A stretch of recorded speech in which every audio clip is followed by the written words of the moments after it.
luego después del mediodía, ayer se nos iba la luz. Pensábamos, bueno, pues se habrá caído el automático, lo que... No, nos damos cuenta de que el vecino tampoco tenía luz, que en el barrio no había luz, que en la ciudad no había luz. Nos iban llegando las noticias que en España ni en Portugal había luz y que en algunos puntos de Europa estaban sin luz. Entonces, claro, decimos, ¿y qué pasa ahora? Ya no solo de puertas adentro, sino qué pasa, por ejemplo, en un hospital cuando se va la luz del modo en el que se nos acaba de ir. Bueno, pues qué mejor que el doctor Bernardo que nos arroje un poquito de luz y seguramente un poquito o bastante tranquilidad, porque entiendo que los hospitales, como muchas otras instalaciones, pues tienen previstos este tipo de contingencias. Buenos días, Ramón. ¿Qué tal? Buenos días, José Luis. Aquí estamos consternados después del apagón de ayer, que esto muchas veces decimos que el cine, el arte imita la vida y a veces es al revés, porque ya habíamos visto alguna serie sobre un apagón y de pronto ayer tenemos un apagón que menos mal que los españoles somos así, nos lo tomamos esto pues bien, o sea, con deportividad y tal, porque la verdad es que lo de que vivimos esas 12 horas, por lo menos que yo viví en Azuqueca sin luz, pues fueron lamentables, de verdad. Y bueno, y sabemos sin tener información de por qué el asunto, lo cual me turba aún más aún, ¿verdad? Y bueno, me preguntabas, ¿qué pasa en los hospitales? Pues claro, es que hay sitios que son muy sensibles a la energía eléctrica, en lugares en una comunidad y en un hospital que son imprescindibles que tengan suministro eléctrico, ¿no? Y para eso, siempre que se va la luz, en todos los hospitales, por ley, están obligados a tener generadores eléctricos de energía de respaldo, ¿no? Que se activan automáticamente entre 2 y 10 segundos después de que se produzca el parón de energía, ¿no? Estos generadores pueden ser de diésel o de gas, ¿vale? Que pueden funcionar días, horas, incluso días, ¿no? Dependiendo de la carga de combustible. Además, con la cuestión de esta de que si se prolonga mucho el problema de la luz, pues los hospitales, lógicamente, tienen prioridad para que haya un abastecimiento de diésel a estos depósitos de los generadores, lógicamente, para que no se queden sin energía, ¿no? Y luego también hay una cosa que son las UPS, que son baterías que mantienen el suministro sin interrupción. Además, ahora en muchos hospitales hay paneles solares que durante el día pueden proveer de electricidad al hospital. ¿De acuerdo? ¿Y cuáles son los sitios? O sea, que en principio un hospital no se queda sin luz, ¿vale? Por lo menos no se queda sin luz los sitios prioritarios, ¿vale? ¿Y cuáles son los sitios prioritarios? Por supuesto, la UCI. En la UCI hay gente que necesita, enfermos, pacientes que necesitan el respirador, que están monitorizados, que están unidos a un desfibrilador, etcétera, y necesitan corriente eléctrica. Los quirófanos, se puede suspender una intervención que no ha empezado, pero no se puede suspender una intervención a mitad. No se le puede decir al paciente con el abdomen abierto, el tórax abierto, vaya usted a su casa. Eso no es posible, es razonablemente imposible. Entonces esas operaciones hay que terminarlas. Luego los servicios de neonatología, donde están los prematuros, los recién nacidos, que algunos necesitan también pues, de condiciones de calor, infusión de líquidos a través de bombas, etcétera, y es imprescindible. Por supuesto, los equipos de soporte vital, que los hay, los paritorios, que también necesitan al menos luz, ¿verdad? Etcétera, etcétera. Entonces, en principio, estos serían las zonas más importantes, más trascendentes, ¿no? Y luego también, ahora que vivimos esta era de la informática, en lo que lo analógico ha desaparecido prácticamente y todo es digital, pues hay muchos ordenadores de asistencia a los pacientes. Por ejemplo, pensemos en un control de enfermería en una planta que tienen un ordenador donde tienen el listado de actividades que tienen que hacer las enfermeras, cambiar el suelo a tal hora, dar medicación a tal otra, lo que sea, no hacer una cura, y todo eso está informatizado, no está en papel, y ese ordenador tiene que funcionar, lógicamente. Esos terminales tienen que tener prioridad absoluta también, porque hay que seguir manteniendo el hospital. Los pacientes están ahí, van a seguir estando y arreglados, ¿vale? Entonces, estos serían los sitios básicos, ¿no? Además, ¿qué se hace en un hospital? Por protocolo siempre se avisa al personal de mantenimiento. Personal de mantenimiento para que revise los grupos electrógenos, revise la carga de combustible, revise que eso funcione bien, ¿de acuerdo? Y luego también al personal sanitario que revise inmediatamente si esas cuestiones que funcionan con luz, que a lo mejor se han parado durante unos segundos en el intercambio entre la red eléctrica general y el equipo de mantenimiento del hospital, pues que esos equipos pues se funcionen, ¿no? Hablo monitores, respiradores, bombas de infusión, todo eso el personal de enfermería lo tiene que comprobar y dar el visto bueno. Siempre en un hospital hay un jefe de hospital, si es durante el día, pues está el gerente, durante horas lectivas, durante horas laborables, por decirlo de alguna manera, está el gerente, pero si no, hay generalmente un jefe de servicio de guardia, alguien que es el jefe del hospital, que ya tiene protocolizado qué hacer en estos casos, ¿no? Y estas son las cuestiones básicas. Primero, comprobar que se han puesto en marcha los generadores, que funcionen bien, llamar al personal de mantenimiento que se tiene que personar en el hospital para comprobar que todo funcione bien, y al personal de enfermería que compruebe primero que funcionen bien los aparatos de mantenimiento de los enfermos y por otro lado el equipo informático básico. Por ejemplo, en urgencias nos va a hacer falta un terminal, un ordenador donde registrar los pacientes que vengan a urgencias. No hay otra manera, todo funciona informatizado ahora y la luz es imprescindible, ¿vale? ¿De acuerdo? Si el apagón durara mucho tiempo, pues lo que hemos hablado, demandar el repostaje de los depósitos de gasoil o de gas, si fuera el caso, para alimentar los grupos electrógenos. Si hubiera un problema grave, claro, el apagón de ayer afectaba a todos los hospitales, pero imaginemos que el de Guadalajara sigue afectado, pero el de Alcalá no, pues bueno, pues intentar se pueden derivar los pacientes. Claro, y trasladar a los pacientes que para intentar, si esta situación se prolongara, disminuir el consumo al mínimo, claro, porque si desalojamos un par de plantas, pues quitamos ese trabajo de ahí, pues podemos ahorrar combustible y en consecuencia energía y en consecuencia combustible y prolongar más el tiempo de la autonomía de los generadores, ¿no? Y luego lo que hablábamos al principio de la importancia de los hospitales más modernos de tener paneles solares y baterías, ¿vale? Como sistemas auxiliares para acumularlo. Paneles que nos den energía durante el día y durante la noche poder tirar de las baterías que han ido acumulando. No olvidemos que lo de la energía solar no hace falta que haga sol, o sea, simplemente con que haya claridad ya las placas solares son capaces de generar energía en menos cantidad, pero también, ¿de acuerdo? Estamos hablando en todo momento de electricidad, pero se me ocurre, en el caso de que, por ejemplo, en el abastecimiento de agua potable, el agua también es imprescindible para no solo el mantenimiento de la vida cotidiana, sino también en un hospital. Yo no sé si también existen para este caso otro tipo de dispositivos, no sé si lo sabes, porque esto ya meternos a hilar muy fino, porque claro, el agua no puedes tener eternamente depósitos llenos de agua por lo que pueda pasar, porque el agua se termina pudriendo, ¿no? ¿Qué pasa en el caso de que, por ejemplo, hubiera una superavería en la red de abastecimiento de agua potable y se quedara toda una comarca, hospital incluido, sin abastecimiento de agua? Bueno, los hospitales y muchos inmuebles disponen de depósitos de agua. Efectivamente, como bien dices, no son permanentes, digamos, son renovados continuamente, entra y sale agua del depósito, que es la manera de mantenerlo lleno, pero al mismo tiempo renovada el Bueno, agua, claro, ¿vale? claro.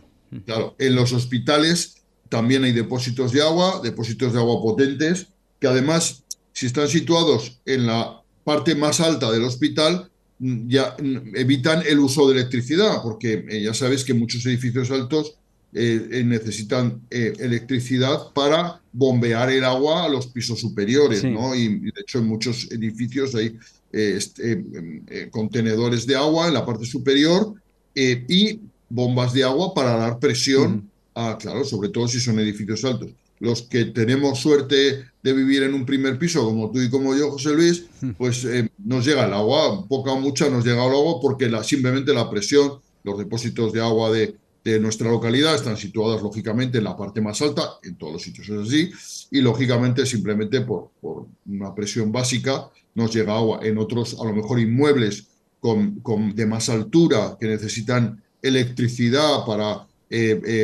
obtener presión, pues ahí tendrían problemas, pero nosotros no. Y los hospitales tienen depósitos de agua que se van renovando y que yo no sé cuánto tiempo de autonomía puede tener un depósito de agua de un hospital, pero yo me imagino que al menos un día sí.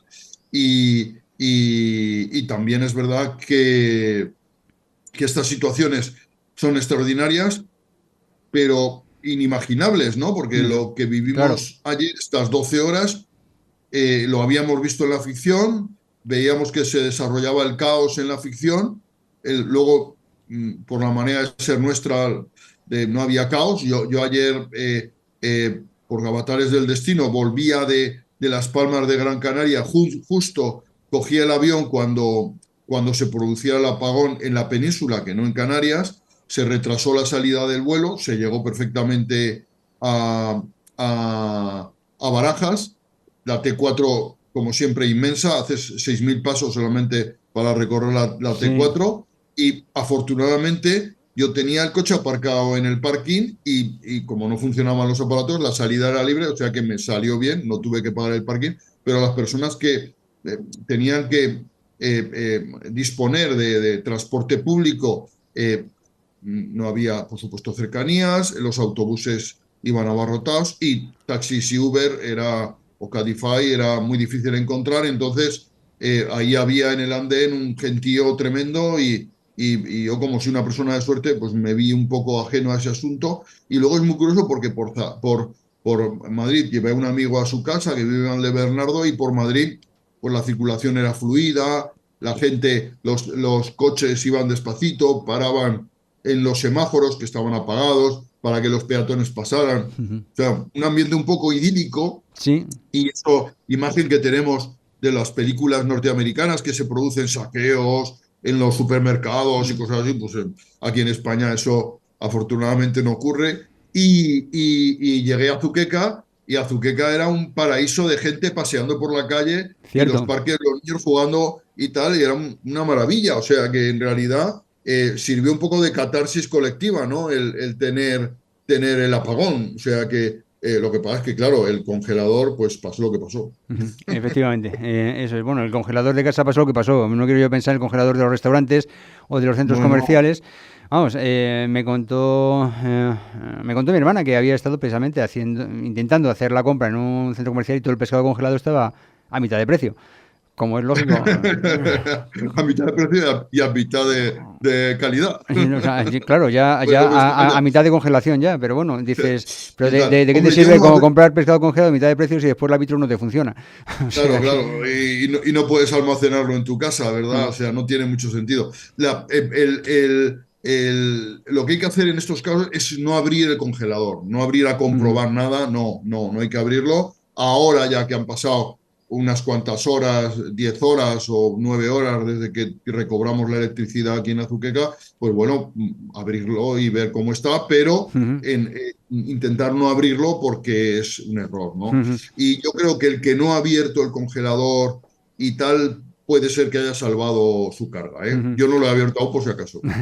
Y si lo abrimos y decimos, es que no sé si sí o si no, no sé si hay algún síntoma que, por ejemplo, decíamos al pescado congelado o la carne, simplemente se nota con el olor o mejor Hombre, no sí, arriesgarnos, mira, decir, yo creo que está bien, lo voy a pasar vuelta y vuelta o ni siquiera eso. yo que ante la duda, sí, eso es importante valorar cuando vayamos a tomar, sobre todo, efectivamente, dices el pescado, porque precisamente lo que necesita una conservación más importante, ¿no? A lo mejor otro tipo de alimentos congelados pues pueden pasar más, ¿no? Pero el pescado se estropea con cierta facilidad. Entonces, ahí es muy importante cuando lo descongelemos, ver sus propiedades organolépticas, ver que el pescado tiene consistencia, que no está baboso, que no tiene mal olor, me explico. y ante la duda no comerlo, por El de helado no supuesto. comerlo. Y ya por no hablar de salsas y mayonesas y platos que teníamos preparados para consumir hoy. No, todo eso, en fin. Mira, como, claro, cuando vine, mi frigorífico, yo tengo un termómetro en el frigorífico, aconsejo a todo el mundo tener un termómetro en el frigorífico y lo ideal es que la comida esté entre 3 y 8 grados y cuando llegué yo estaba a 8 grados, ¿vale? 8 grados la comida del frigorífico y eso se tiene cerradico, no lo tocas demasiado, no abres demasiado para que no pierda temperatura, siendo que mi casa tampoco estaba caliente y tal, pues yo creo que eso más o menos lo que había ahí, que tampoco son, pero por ejemplo, efectivamente, las mayonesas caseras, si la tienes en el frigorífico y pasa lo de ayer, hay que tirarla, ¿vale? Pero las mayonesas compradas, como están elaboradas con productos diríamos, ya Sí, higienizados, sí, sí. pueden aguantar más, ¿vale? Mm. Hay otros alimentos como el ketchup que no se estropean porque el ketchup, como es una mezcla ingente de cuestiones y de conservantes, pues yo creo que eso aguanta lo que le Sí. echen a temperaturas extremas incluso de relajo. Mm. Tú ya sabes que en las ferias, cuando vamos a las ferias y te decides tomarte una hamburguesa o un perrito caliente, tienen ahí unos envases gigantes de Sí. mayonesa, de mostaza y de ketchup a 85 grados a la sombra y ahí nos los pone en el esto y no sabe tan rico, ¿verdad? Luego al día siguiente puede haber problemas, pero de momento encontramos ahí cierto placer. Lo de pedirse determinados alimentos en una feria es casi una ordalía del veneno, ¿no? Un- Eso sí que es jugar a la ruleta rusa. Eso sí que tiene riesgo. En fin, vamos a ir finalizando ya esta interesantísima intervención y atípica porque no es de lo que se iba a hablar aquí y ahora, pero evidentemente estamos en la, Claro, y la actualidad prima. Quiero tú, José preguntar Luis, que eres un hombre brillante y que lo que me ha llamado. un gran profesional de la radio, cuando nos hemos sentado cada uno a nuestro lado del ordenador, te he dicho, ¿de qué quieres que hablemos? Y me has dicho tú, vamos a hablar de esto, ¿no? Y a mí me ha parecido sensacional y felicitarte como hace muchísimo público por tu capacidad y tu rapidez y tu agilidad, ¿no? A la hora Bueno, a ver, de idear las que cosas. dice el maestro José María García que el halago debilita, así que deja de debilitarme. Vale, Ramón, antes de finalizar, quiero preguntarte, no sé si tienes algún tipo en tu vasto anecdotario como médico rural aquí en Pueblos de la Alcarria o como médico, pues no sé, también en centros penitenciarios o en cualquier lugar en el que hayas trabajado, ¿te has visto en alguna situación similar que se te vaya, no sé, si la luz o el agua o que te hayas quedado Mira, sin gasolina en un momento lo de la dado? luz, hombre, algún corte de luz hemos sufrido todos alguna vez, pero de manera momentánea. Esto que ha pasado ahora es histórico, no ha pasado nunca en la historia de España ni en la de ningún país occidental, yo creo. Esto es una cosa que nos van a tener que explicar. Yo creo que esto hay que explicarlo bien. Esto no puede quedar ahí como que ha pasado y no sabemos por qué. No, hombre, tiene que tener una explicación y el gobierno tiene la obligación de darnos esa explicación, porque esto, desde luego, si tiene unas causas determinadas, hay que hacer todo lo posible para que no vuelva a ocurrir. ¿Me explico? No puede ser que un país esté sujeto a un apagón. O sea, eso no puede ser, no puede ser. Y como tal hay que aceptarlo y los ciudadanos debemos de ser exigentes en esta situación.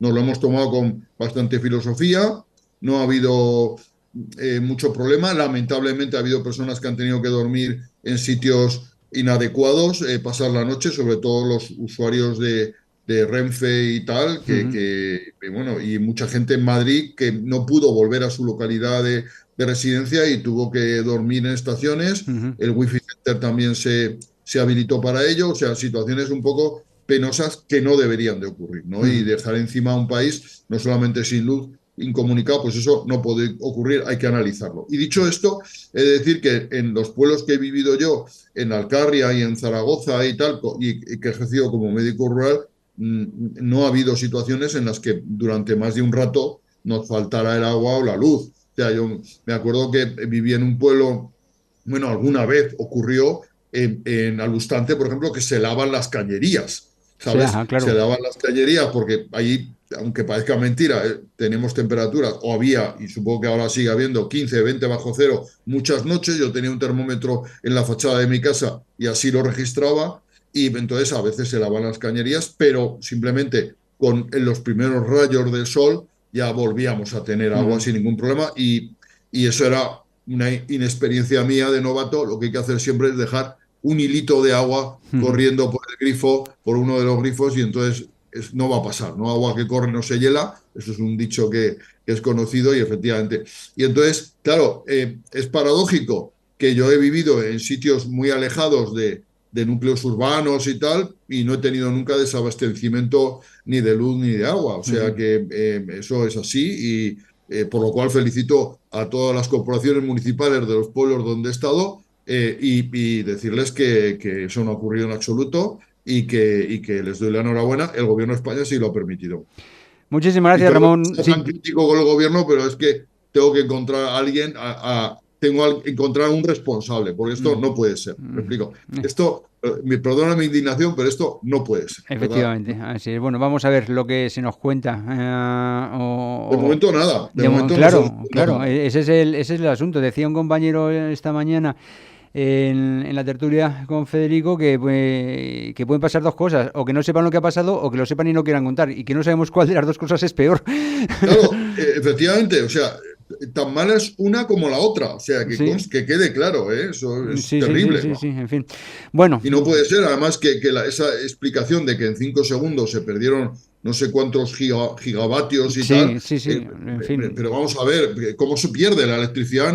Que alguien enchufó una manguera gorda de luz al mar y desvió la electricidad. Es que eso me lo explique alguien cómo funciona eso. Mm, Que cualquiera que sepa un poco de física sabe que esto de la electricidad ujú. está ahí, y de pronto no se evapora por arte de Birli Birloque, ¿me explico? O sea, Efectivamente. En fin, bueno, vamos a ver. Ya de momento no nos toca esperar a las investigaciones y, y a ver lo que decía, a ver qué nos cuentan. Muchísimas gracias, Ramón Bernardo, por este ratito tan ilustrativo que yo creo que en muchos aspectos nos ha tranquilizado bastante. Mañana volvemos a hablar ya de cine y si no se va la luz, claro. esperemos. Hasta mañana. Muchas gracias, José Luis.